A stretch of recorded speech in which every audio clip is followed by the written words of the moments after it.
Jesus. Já estamos de volta aqui com Bem Assim. Olha só, a gente já começar aqui a entrar em um assunto que é bastante importante, gente. A ansiedade, ela foi considerada a segunda doença mais buscada para tratamentos em 2018 e é cada vez mais comum a gente conhecer ou ouvir de alguém falar que está ansioso, que está passando por um problema com ansiedade, né?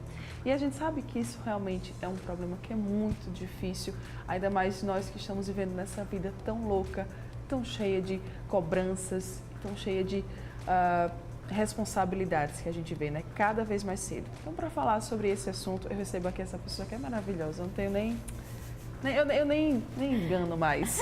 Maria Mariana Gaia. Bom dia, seja muito bem-vinda. Bom dia, Mara. Eu acho que a gente volta e meia nos nossos assuntos, a gente acaba falando de ansiedade, né? E esse número aí só vem para ratificar o que a gente já vinha percebendo no nosso dia a dia. Realmente é um problema que está mais recorrente, que está cada vez mais fazendo parte da nossa sociedade, Mari? Sim, sim. Quem já é ansioso, já o diz, já se autodiagnostica, né? Que eu sempre digo, é muito interessante, porque a gente recebe muito nos consultórios. É que eu sofro de ansiedade. Mas calma, você sabe o que é o transtorno de ansiedade? E de fato isso está no DSM, né? Existe o transtorno de ansiedade generalizada e existem algumas outras definições para isso, para esse transtorno. E aí, mas eu acho que não somente a parte patológica da situação, propriamente dita, não só quem de fato é diagnosticado, mas todos nós em dado momento da vida, seja criança, adolescente, adulto, idoso, nós já passamos por um período de ansiedade mais alto, digamos assim, mais elevado, que nos fez perceber estar assim. É interessante que se observe para ver se isso não é algo recorrente, né? Porque se for, aí sim, demanda um tratamento, demanda um acompanhamento e um monitoramento disso. Como é que a gente pode definir a ansiedade e a partir de qual momento ela passa a ser um transtorno? Então, a ansiedade ela nada mais é do que uma expectativa que lhe gera um mal-estar, um incômodo, uma sensação de negatividade. E aí ela vem carregada de algumas crises. Então, quem já sofreu crise de ansiedade, certamente sofre muito e tem muito medo de passar por isso de novo. Por quê? Porque é um estado que parece que você sai de si um pouquinho, né? É uma sensação de morte iminente, né? Eu escuto muito isso dos meus pacientes. Quando são crises muito elevadas, eles dizem, é uma sensação de como que eu vou morrer e eu não sei por quê. Então, para que se defina, para que a gente consiga diagnosticar e perceber quando isso já passou de uma sensação pontual para um transtorno, a gente tem que acompanhar, que monitorar e perceber esses sinais e sintomas. Porque, como eu disse, às vezes a gente tem as nossas crises de ansiedade, mas são extremamente pontuais, em decorrência de algo que está para acontecer, de alguma decisão que a gente está para tomar, e aí isso vai perturbar um pouquinho a nossa mente. Mas quando isso se torna diário, aí sim, já é algo patológico que demanda uma atenção maior. Já precisa a gente buscar ajuda. Era isso que eu ia perguntar. O que é que causa a ansiedade? Ou então, o que é que faz com que ela seja estimulada no nosso corpo, no nosso organismo? Então, as causas de ansiedade, elas não são definidas ainda, né? Podem ser causas hereditárias, né? Isso pode ser um comportamento da própria família, que já é repetido. Pode ser em decorrência por exemplo, da abstinência de substâncias ilícitas. Pode ser em decorrência de alguma doença cardíaca. Enfim, ela pode estar atrelada a vários outros fatores que a ansiedade pode vir como comorbidade. Ou seja, a gente pode ter um paciente depressivo que também é ansioso, a gente pode ter um paciente de síndrome de pânico que também tem transtorno de ansiedade. Então, ela vem como comorbidade, geralmente, de outras patologias, de outras síndromes e transtornos, mas ela também, como eu disse, ela também pode ser algo extremamente pontual, né? Em função de algo que vai acontecer, em função da gente sempre se projetar no futuro, e isso aí nos dá essa sensação de insegurança. E aí quando essas crises de ansiedade vêm. Então, na verdade, ela é multifatorial. Por ela ter esse potencial de se desencadear, enfim, em outras patologias, é importante que ela seja tratada desde o começo, Com Maria? certeza. Esse mês é o Janeiro Branco, né? Nós temos o mês de Janeiro Branco. E é um mês dedicado inteiramente à campanha da promoção da saúde mental. E é o que a gente diz, saúde mental há que se prevenir. É como qualquer tipo de doença, né? É como qualquer outra espécie de disfunção que a gente tem que tratar, que a gente tem que prevenir para que a gente não chegue lá na frente e tenha prejuízos ainda maiores. Então, a ansiedade, antes que ela venha e antes que ela tome um grau extremamente elevado de comprometimento, porque a depender de qual seja o nível dessa ansiedade, desse transtorno, ela compromete de fato a vida do indivíduo.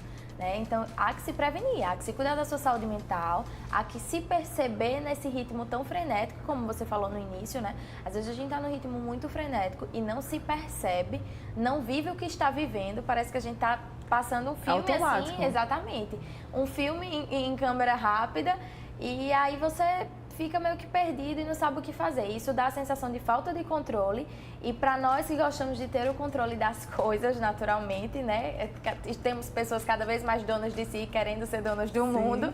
Quando não se tem um controle, aí vem aí uma disfunção, vem um comportamento disfuncional que é preciso estar atento. Então, primeiro, cuide da sua saúde mental, se perceba, respire, entenda o que está se passando, que aí você já vai estar automaticamente se prevenindo para que não tenha uma crise de ansiedade. Às vezes a gente se cobra, e aí eu tenho visto muito isso, principalmente pelas redes sociais, Instagram, né, que está aí para provar. A gente se cobra muito de cuidar do externo, né? Isso. Do nosso corpo, porque tem que estar com alimentação boa, tem que estar com atividade física boa, tem que estar com o corpo perfeito, o corpo assim, o corpo assado. E às vezes a gente esquece de cuidar disso aqui, porque isso aqui está tão acima, gente, vocês nem têm noção. Se você não está bem com você mesmo, não adianta, você pode estar com o corpo perfeito. Eu já vi muitos relatos, sabe, Mari, de meninas falando isso, tipo, eu tô aqui ó, com o meu corpo perfeito, mas eu não tô bem, eu não tô feliz, a minha autoestima tá lá embaixo, porque é isso aqui, ó, gente, tem que cuidar disso aqui, né, Mari? Exatamente. Era o que vocês estavam falando sobre exercício físico, por exemplo, aqui, eu estava assistindo e lembrei. O exercício físico ele é um importante fator, inclusive uma importante atividade nessa prevenção da ansiedade. O exercício físico ele traz para o aqui e agora. E aí é o que a gente fala de cultuar esse momento presente. A gente sempre está falando sobre isso aqui. E quanto mais você vive no presente, quanto mais você dá valor ao que você tem, quanto mais você está vivendo aquilo que está lhe acontecendo no agora, menos você se projeta para um tempo que você ainda não sabe se vai existir, que é o futuro. Então, pausa um pouquinho, utiliza essa parte da atividade física não só como culto à beleza, não só como culto para que se chegue a um padrão que a sociedade exige, que a gente nunca vai conseguir chegar, nem corresponder a essas expectativas, porque elas não são nossas. A gente pode até corresponder a alguma expectativa, desde que seja nossa, que a gente saiba o que fazer. Mas a partir do momento que você faz isso para provar a alguém que você pode fazer exercício físico, que você pode ter um corpo legal, que isso se torna, na verdade, todo mundo que vira fitness, né, vai lá, tá pago. Tá pago o quê? Pra quem? Você tá fazendo isso por quem, né? A quem você tá servindo? Então é interessante você se pensar nisso, você se ver nesse sentido e não só cultuar o que tá ali externo, porque é exatamente essa frase que você disse que a gente usa na campanha do Janeiro Branco. Quando a sua mente não vai bem, nada vai bem. Isso é muito, muito, muito verdade. E aí a gente também vê, né, como você comentou, eu também logo no começo, a questão da nossa rotina, Mari. A gente está vendo cada vez mais uma pressão, principalmente com os jovens, né? Desde cedo você já tem que saber qual curso que você quer seguir, você tem que se preparar para estudar aquele curso. Quando você se forma, aí vem os desafios do mercado de trabalho, que você tem que estar bem. Enfim, tudo isso às vezes acaba desencadeando problemas muito graves nas pessoas, né? Como que a gente pode lidar com todas essas pressões ao nosso redor? Aí vem família, enfim, vem tudo, né, Mari? Sem dúvida. Nós estamos sendo muito cobrados por tudo desde muito cedo, né? É como se a vida fosse um caderninho que a gente tivesse que cumprir aquelas metas ali, mas que não foi a gente que escreveu esse livro. Então, as famílias têm que se perceber nesse sentido, porque a gente não tem mais muito jeito. A gente agora tem que lidar com o que a gente tem, com o que a gente criou, né? O que as pessoas criaram de nós, aí a gente tem que administrar isso aí. Mas a gente já consegue. Vamos pensar em quem ainda está sendo formado. Vamos pensar nas nossas crianças, nossos adolescentes. Semana passada eu vim falando um pouquinho disso, da gente parece que a gente acelerou, a gente quer adultizar tudo, a gente quer antecipar tudo, como se a gente não tivesse tempo. De fato, nós temos a impressão que o tempo está passando mais rápido, mas o ano tem os mesmos 365 dias, o dia tem as mesmas 24 horas. E o que é que a gente está fazendo? Se tudo começa igual, se tudo está igual, o que é que eu estou fazendo que eu estou me comportando dessa forma, me posicionando dessa forma? Então, primeiro, a palavrinha-chave que a gente sempre diz aqui também, autoconhecimento. Quanto mais eu me conheço, quanto mais eu sei o que eu quero, quanto mais eu sei onde eu quero chegar, menos o que vem de fora me atinge, menos as cobranças alheias me atingem. Então, pais, se a gente cria nossas crianças e nossos adolescentes com limites, mas permitindo que eles sejam quem são, favorecendo suas qualidades, né? Corrigindo ali o que pode ser corrigido, lapidando o que pode ser lapidado, mas lhe dando a segurança de ser o que se é, nós vamos ter adultos cada vez mais bem-sucedidos. E ser bem-sucedido não significa ser ocupado. A gente criou esse estigma aí na cabeça, né? Esse estereótipo de que pessoa bem-sucedida é pessoa ocupada. A pessoa não para, né? Isso. Você não consegue entrar em contato com a pessoa porque ela tá ali. Exatamente. E pra gente, a gente acha o máximo. Poxa, não consegui falar com fulano porque ele tá muito ocupado. A gente acha incrível a pessoa estar muito ocupada. Gente, o sucesso, ele não tá relacionado à quantidade, ele tá relacionado à qualidade da atividade que você desempenha. Sim. Então, atenção aí. Peraí. Como é que eu não estou dando tempo à minha família, eu não tenho tempo para fazer minhas coisas? Eu adoro uma frase que se diz, não existe sucesso profissional nenhum que justifique um fracasso familiar. Então, é interessante que você perceba que você precisa administrar o seu tempo para que você seja essa pessoa bem-sucedida que você quer, mas desde que isso seja uma satisfação sua, pessoal, e não uma resposta ao que as pessoas esperam de você.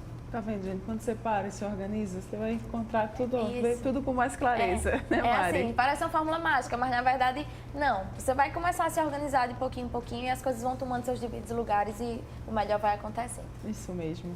Mari, pra gente reforçar, a ansiedade ela pode desencadear quais transtornos? Então, na verdade, geralmente ela vem como comorbidade, ou seja, a pessoa já tem outro transtorno, como eu disse, e aí ela vem com a ansiedade, acaba acarretando a ansiedade. Então, a síndrome depressiva, o síndrome de pânico, os próprios transtornos alimentares, eles têm muito como comorbidade a ansiedade. Então, são diversos. A ansiedade ela é uma espécie de bônusinho, assim, em várias situações. Então, primeiro, se você está passando por qualquer tipo dessa doença, que você vem se percebendo mais frenético que o normal, a respiração está mais ofegante que o normal, você não consegue focar, então preste atenção, o que é que está se passando? Respira. Alguns exercícios prévios são interessantes para você tentar controlar isso. Não conseguiu? Não faz mal você dizer que não está conseguindo e que está precisando de ajuda.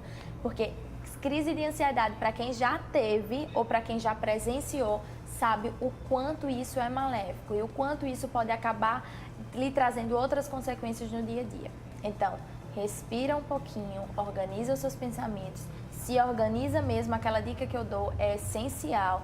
Escreve o que tem que ser feito, escreve ali quais são as suas atividades, para que você vá cumprindo uma a uma e não perca o controle da sua rotina, não perca o controle da sua vida. Então, primeiro, pensa nisso, organiza o que pode ser organizado, não está dando certo, pede ajuda. Porque a ajuda está aí para isso, tanto a ajuda profissional quanto a ajuda da sua própria rede de apoio familiar. Sim. Isso é indispensável nesse processo. E aí, como é que a família, como é que os amigos, eles também podem ajudar essa pessoa? Porque às vezes também tem essa dúvida, né? Dizer assim, eu não sei como me comportar com fulaninho ou com fulaninha, porque, enfim, ele tá assim, ele tá passando por esse momento. Qual que é a dica que você deixa? Isso. Ainda tem aquela, né, Mária, que ainda as doenças, os transtornos mentais e as respostas que o corpo dá, as respostas emocionais que o nosso corpo dá, ainda tem um estigma muito grande. Sim. Então, é frescura, né? É falta do que fazer, é quem não precisa, enfim. Ocupa a mente, né?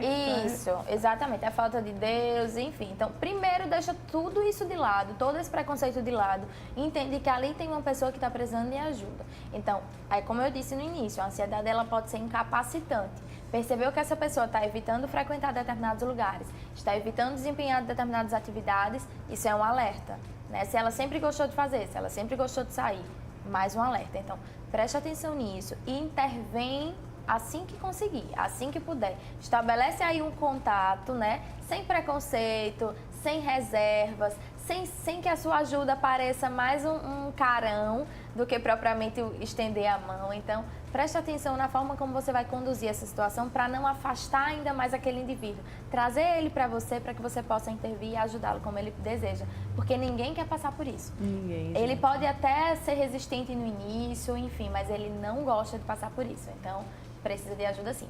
Isso. E se você quiser indicar alguma profissional para ajudar essa pessoa, isso aqui é maravilhosa.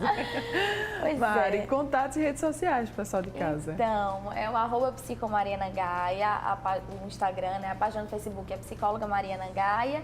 E lá tem o meu e-mail, meu contato, meu telefone. Estou sempre lá. Isso mesmo, você pode buscar ajuda, gente. Isso daqui Isso. é maravilhoso. Ela é maravilhosa Oh, meu mesmo. Deus. Muito obrigada, viu? Nada, Mais uma até a vez. Bom próxima. dia para você. Bom dia, Mari. Você que tá aqui, ó, ligadinho com a gente, não vai sair daí. Ainda tem coisa boa para rolar aqui no programa. Daqui a pouco eu tô de volta. Continuo aguardando por você, viu?